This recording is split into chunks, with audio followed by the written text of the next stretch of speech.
السلام عليكم، مرحبا بكم مره اخرى في السلسله ديال لي بات دو باز. اليوم غنشوفوا لا بات فيتي. غنحتاجوا العجين المورق ديالنا 250 غرام ديال الفور سبيسيال مع نص معلقه ديال الملح ومعلقه كبيره ديال الزبده. اللي ما غاديش يدير الزبده غياخذ 2 معالق كبار ديال الزيت العاديه. والعجين غيحتاج لينا الماء بارد، يعني الماء من الثلاجه. وبالنسبه للتوراج غنحتاجوا 200 غرام ديال الزبده.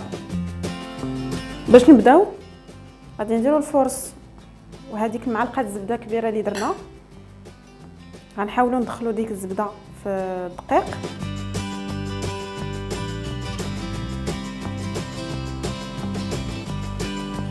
عاد باش غادي نبداو نعجنوا بالماء كيف ما قلت لكم، يكون بارد وخارج من الفريغو.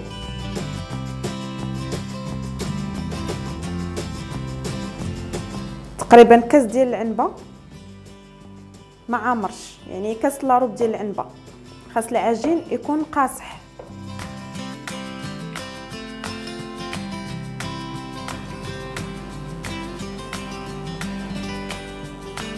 دابا كما كتشوفوا انا جمعت العجين ديالي. العجين ديال العجين المورق ضروري ما خاصو يتدلك مزيان بهذه الطريقه هذه. ديما ندلكو بالكف ديالنا مزيان، العكس ديال لي بات اللي خدمنا ديال لا بات سابلي ولا بات بريزي ولا بات سكري ما كيدلكوش. ولكن العجينه ديال العجين المورق خصها ضروري ما تدلك مزيان، ونخليوها ترتاح 10 دقائق في الثلاجه.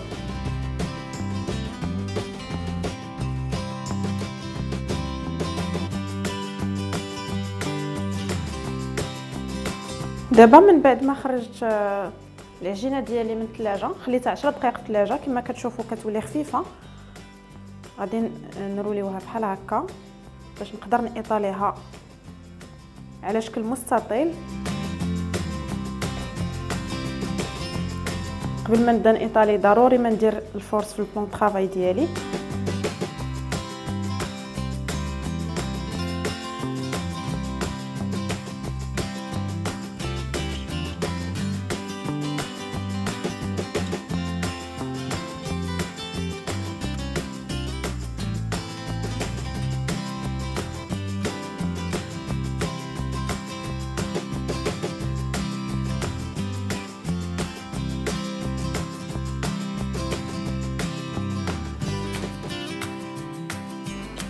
ودابا من بعد ما ايطاليتها على شكل مستطيل، نحاولوا نديروها على شكل مستطيل. غناخذ الزبده اللي يلاه خرجت من الثلاجه وغادي نقطعها بهذه الطريقه هذه.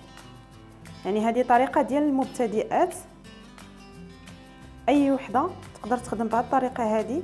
انا متاكده غتنجح لها لا بات فيتي ديالها. الا تبعتوا غير التقنيات اللي غنقول لكم، لا بات فيتي غتجيكم ناجحه.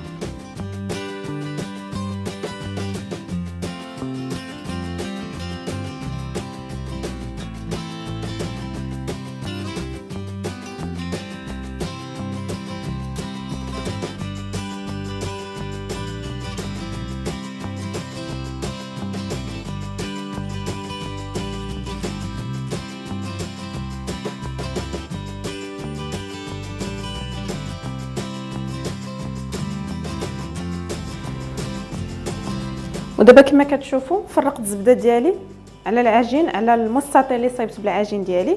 كنخلي واحد سنتيمتر كل جنب، وكنقطع الزبده ديالي غير عشوائيه، غير نفرقها في العجين كامل. ودابا غادي نطويها على 3 بهذه الطريقه هذه.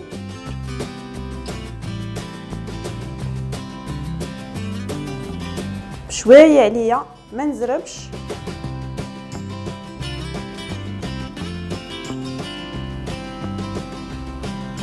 نحاول نسد هاد الجناب هادو، نفاغينا مزيان بلون طرافاي ديالي.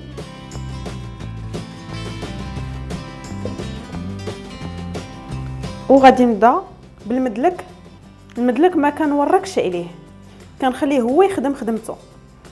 انا غير كنديه ونجيبو، كنخلي المدلك هو يدلك ليا، وغير بشويه باش ما تخرجش لينا الزبده.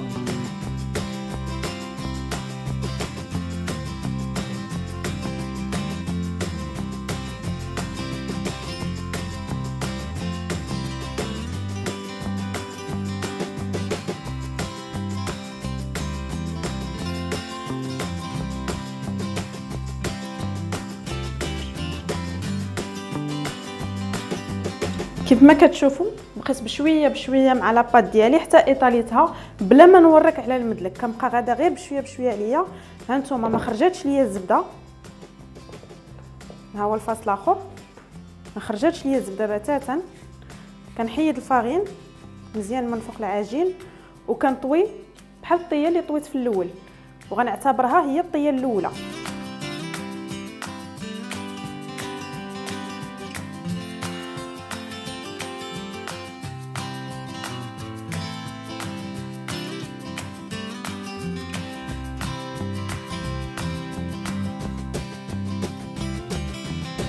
ها هي الطيه الاولى درتها،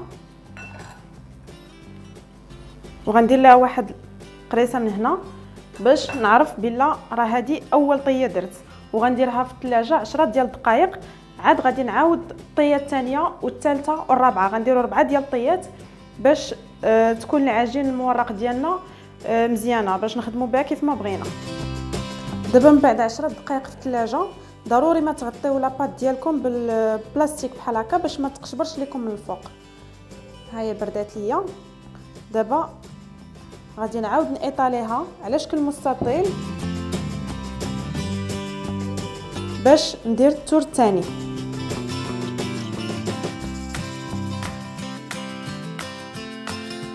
لنفرض خرجت لكم الزبده، مثلا خرجت لكم الزبده كتاخذوا شويه الفرص وكديروه في البلاصه اللي خرجت فيها الزبده صافي باش ما تضيعش لكم.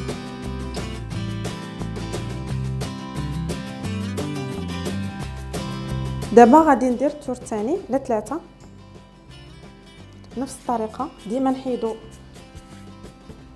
الزوائد ديال الفرص باش تلصق لينا لاباط مع بعضياتها. وغادي نديروا 2 ديال التكات باش نعرفوا راه درنا 2 ديال لي طور، وغادي نعاودوا نديروها في الثلاجه بنفس الطريقه، وديما نغطيوها بالبلاستيك.